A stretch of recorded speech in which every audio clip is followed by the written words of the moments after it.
सब यही चाहते हैं कि वो अच्छे काम करे, लेकिन अच्छे कर्म चाहते हुए भी व्यक्ति अक्सर बुरे कर्म भी कर बैठता है, जबकि ऐसा करने की उसकी कोई पहले से सोच नहीं होती। लेकिन अचानक मन में पता नहीं क्या हो जाता है कि व्यक्ति न चाहते हुए भी पाप कर्म कर बैठता है। जब वो पाप कर्म करता है तो देखने में ऐसा लगता है जैसे उससे कोई जबरदस्ती करवा रहा है। फिर कर्म करने के बाद उसको पछतावा होता है कि मैंने ऐसा क्यों किया, न जाने उस समय मुझे क्या हो गया था।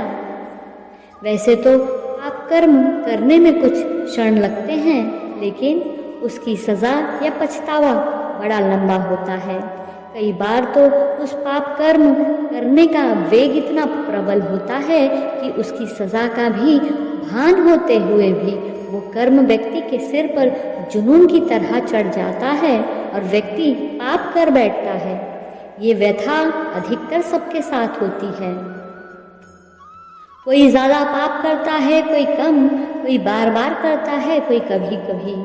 इसी व्यथा का उत्तर जानने के लिए अर्जुन श्री कृष्ण से पूछ रहे हैं, आखिर ऐसा क्यों होता है?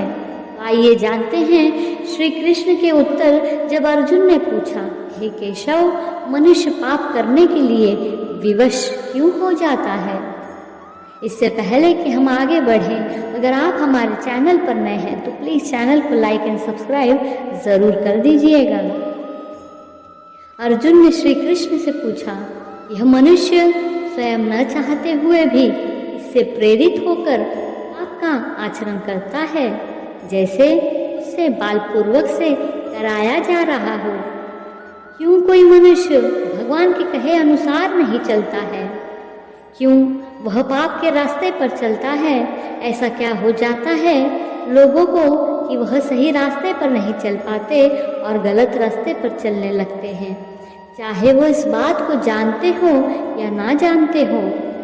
क्या चीज़ है जो उन्हें विवश करती है?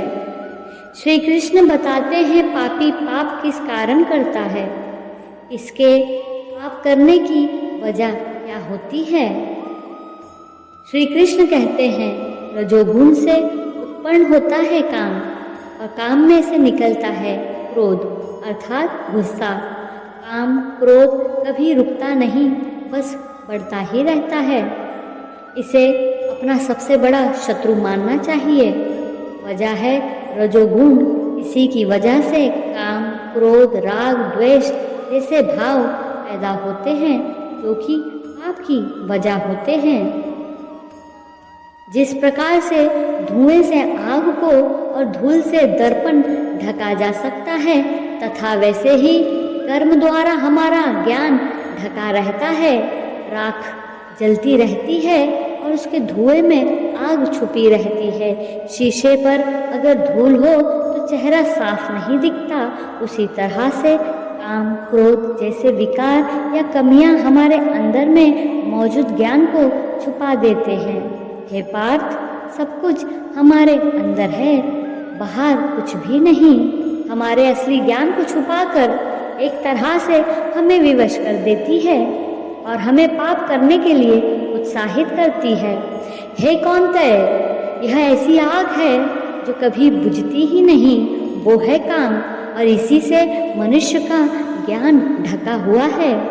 भोग का कोई अंत नहीं होता, बल्कि यह भोग मनुष्य का अंत करके ही मानते हैं। जैसे आग को ईंधन मिलते रहते हैं, वह कभी बुझती नहीं। काम, क्रोध, लोभ, मोह को नियंत्रण में रखना ही इस आग को बुझाने का एक तरीका है। कृष्ण अर्जुन को सलाह देते हैं, अर्जुन, तुम पहले इंद्रियों को संयमित करो, इससे पहले यह काम, क्रोध जैसे शत्रु तुम पर कब्जा कर ले। तुम अपनी इंद्रियों को वश में करके अपने काम, क्रोध को मार दो। यह काम और क्रोध ही हैं जो हमारे अंदर मौजूद ज्ञान को खत्म कर उसमें शंका भरते हैं, हमारे रास्ते से भटकाते हैं। इंद्रियां स्थूल शरीर से अधिक शक्तिशाली होती है और इन इंद्रियों से बेहतर है मन, मन से भी बेहतर है बुद्धि, जो बुद्धि से भी बेहतर और बड़ा है वो है आत्मा। कृष्ण कहते हैं हमारे शरीर से श्रेष्ठ हमारी इंद्रियां हैं, क्योंकि हमारे शरीर को इंद्रियां पल भर में वश में कर लेती हैं, लेकिन इंद्रियों से बड़ा मन है। आप अपने मन से इंद्रियों पर विजय प्राप्त कर सकते हैं। मन से बड़ी बुद्धि है और बुद्धि से बड़ी है आत्मा, और इसी आत्मा को समझाने का ये सारा खेल है। अपनी बात समझाते हुए आगे कहते हैं, हे अर्जुन, इस प्रकार बुद्धि से श्रेष्ठ और शक्तिशाली आत्मा की मांग करो। बुद्धि से अपने मन को वश में करो, और यदि तुम बुद्धि से मन को वश में करना चाहते हो तो इस काम रूप शत्रु को मार डालो। मन वश में है तो इंद्रियों को भी वश में कर लेंगे। जब मन और इंद्रियां आपके वश में हो तो अगला कदम आत्मा तक पहुंचने का होगा। आत्मा ईश्वर का रूप है और आपकी बुद्धि आपको परमात्मा के करीब पहुंचा सकती है।